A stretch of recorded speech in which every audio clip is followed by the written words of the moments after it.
It was fun to get back into Lambeau with a lot of people in the stands, and I thought, the crowd was great, brought a lot of energy. I thought, give credit to Houston. They won the battle in the trenches, and they won the ball, and that was the difference. How do you think Jordan looked in the first half?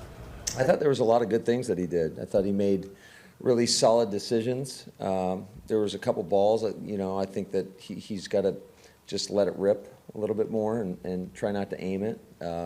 But I thought overall, just the command, getting in and out of the huddle, it was a pretty clean operation, which is positive. You told John the sack fumble wasn't his fault. What do you see on that play?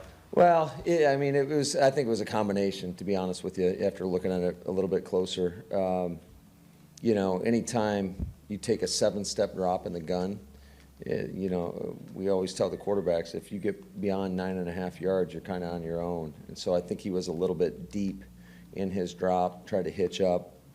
But we also got to protect better on that left side. Yash kind of got edged and beat around the corner. Was the plan? Why was that so efficient, and was it just a rhythm on that scoring drive that you guys were able to get into? Yeah, basically Houston played 2 coverages all night. They played Tampa 2 and they played man. And so obviously if they're going to play a lot of man, then you'd like to throw the ball.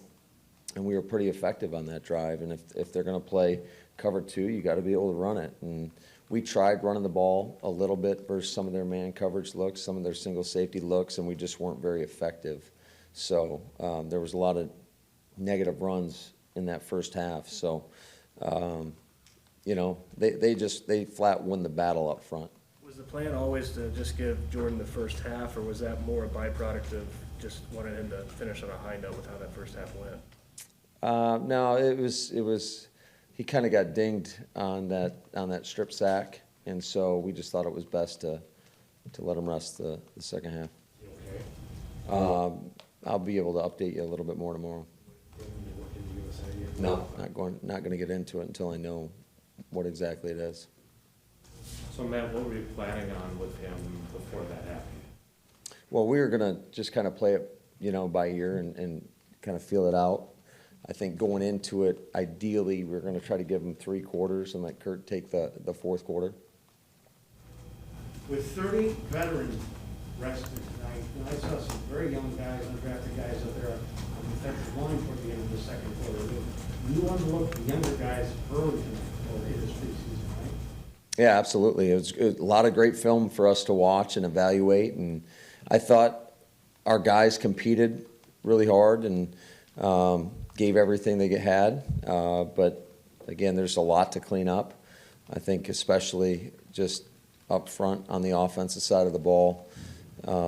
Just you got to be able to run the ball, even if you're going against an 8-man box. And then, in the back end, I think we could be a little bit stickier in coverage. I thought there was too many just pitch and catch attempts for Houston where there was just too much separation in the passing game. And then certainly on special teams, there's a lot to clean up on some of those returns that they had. I don't know until I go back and watch the tape how good our punts were, but it just seemed like when they were catching the ball, there was a lot of green grass for the returners. So, and then certainly in our return game, anytime you put a ball on the grass, that's never good. But I thought the guys competed hard, and just we got a lot to clean up. Jordan hadn't played for almost 2 years. I think it was like over 600 days or something since his last 5 snaps against an opponent. What were your expectations of him coming into the night? Did he exceed those? Yeah, I thought he did a nice job in terms of what we were really looking for is just going out there with the command, making sure our operation was clean, making sure that he was decisive and on point with his decision making. And I thought by and large it was pretty solid.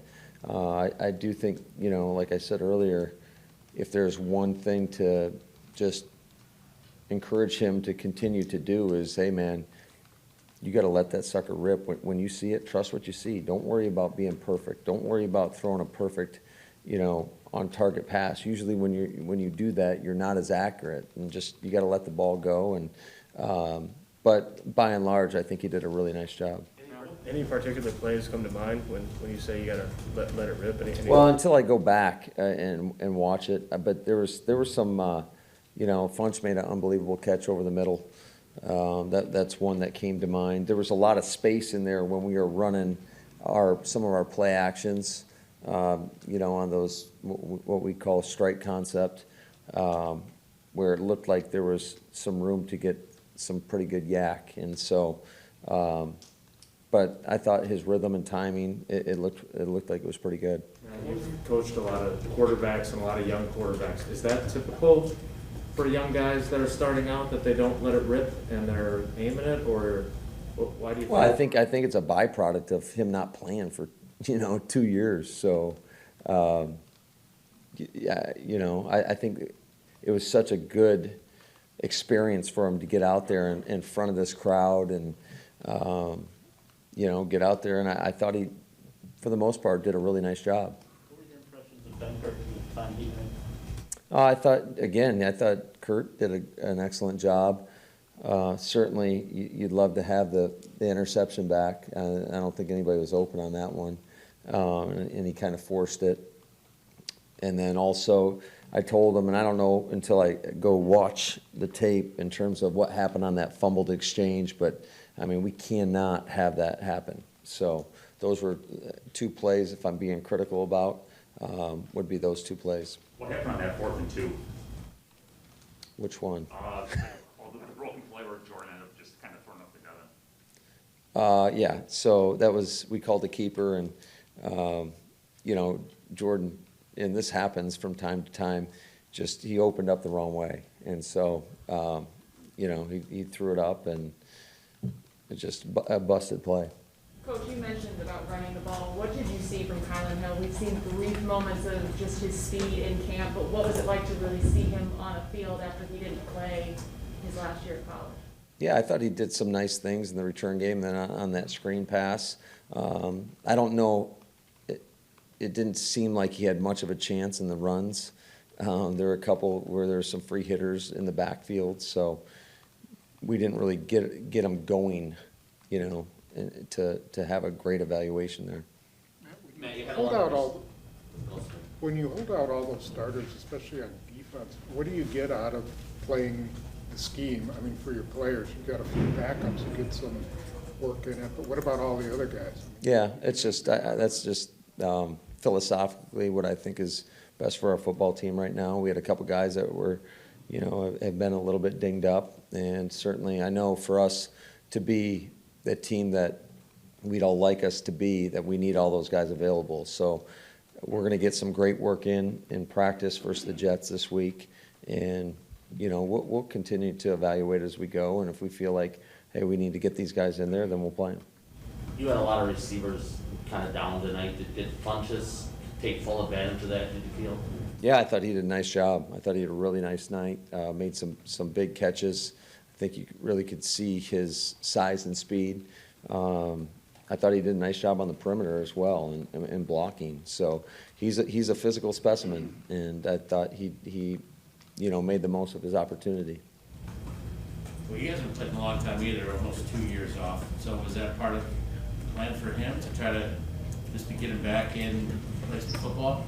Yeah, absolutely. You mentioned it. 2 years is a long time not to play this game. So, I thought he did what he needed to do, and we tried to put him in position to make plays, and he came through.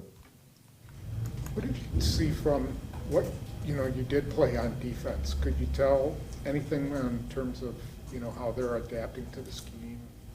Yeah, certainly there's some things that we need to clean up. Like I mentioned, from a coverage standpoint, just being a little bit stickier with our coverage, and also, they were pretty effective. It seemed like running the football that we gotta clean up. But it was just good to see those guys. I thought there was no hesitation in our play out there. I thought for the most part Joe did a really good job of getting the play calls in to our guys, and I think that's imperative moving forward. Is you got to get these guys the play call early, so when the offense breaks the huddle, they're ready to go. Matt, you talked about the blocking a couple times and how it wasn't quite where you wanted it. What are you thinking philosophically for the last 2 preseason games where you want to protect Elton, you want to protect Billy, but you also probably want to have better protection so your offense can maybe function a little bit better? Yeah, Billy and Elton probably will not play in the preseason. So you're going to go with this and expect them to play a little bit better? Yeah, absolutely. DeAndre, do you think you had a good rhythm with Jordan tonight as far as your play calling went? Yeah, I think that, just like anything, it's always, there's a little rust there. I think anytime you take this long between calling a game, but it was, as we got going, I thought the flow was better and better. Coach, we saw DeAndre Thompkins go down. Any update or what he went out with? No, they took him in. They were looking at his shoulder, and I have no updates for you. All right, we're going to go to Zoom. Sarah, go ahead. Yep, just two in here. Aaron Nagler. Coach, Dennis Gaines isn't a guy who made a lot of headlines when he came in as an undrafted guy. I would say he's had a solid camp, but did he maybe take a step tonight? Seemed like he was everywhere, whether it was in the run game, had a nice break on the ball for an interception, and had a big special teams tackle. Yeah, I think Thump's done, we call him Thump. I think he's done a nice job, and until we go back and really look at the tape, it's tough for me to comment exactly on how I thought he did, but he certainly, you mentioned the splash plays that he made, so that's always a pretty good indicator of a guy, doing his job. And the last one, Pete Doherty. Hey, Matt, wondering what have you been emphasizing with Love when it comes to stay in the pocket or take off and use his legs? It seems like he's inclined to stay in there. Was he like that when you first got him? Yeah, I think that's such a feel thing for a quarterback, and you don't want to overemphasize it, or you just kind of want to let them experience it. And we'll go back. I thought there was one play where he progressed all the way across the board. We ran a stick concept, and he hit our halfback in I think it was A.J. Dillon, on a check down where it looked like there was a pretty big lane to potentially scramble up and get some yardage on. But I think that's always a fine line. You don't want to stress it one way or the other. It's such a feel thing, and I think the best way to learn from that is just to go out there, get that experience, and you can look at it after the fact and talk through it and what were you thinking, and but just you got to get those repetitions in order to get a better feel for that.